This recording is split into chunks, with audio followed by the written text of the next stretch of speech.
नमस्ते प्रणाम। हम किरण शर्मा, हम मंजू शर्मा अपना चैनल पर स्वागत करै छी। नमस्ते प्रणाम जते दीदी भाईजी दाई माय चाची भैया दीदी सुबह सब गोटन का प्रणाम करै छी। जते हमरा सब बड़का छी छोटका छी सबके प्रणाम करै छी।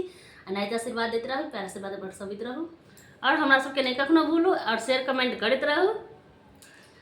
बहुत प्यारा सा गीत बेटा विवाह गावा जा रहल छी। हम दोनों देवरानी जेठानी, हम देवरानी जेठानी छथिन और दुनू गोरा जा रहल छी। बहुत प्यारा अहाँ सबके केना बुझाया कि हम देवरानी जेठानी छी, ई देवरानी है? अहाँ सब अपन कमेंट में बताएब। देवरानी जेठानी जे कहत रहे हरदम, तो हम जेठानी छी कि ई जेठानी छी? तो तक पता हुनका सबके जरूर चलत हेतै सकले से कि कौन जेठानी छी कौन देवरानी छी, या भले बाजे में कोई भी तेज भ जाए।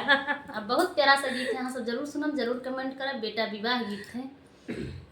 घर बासा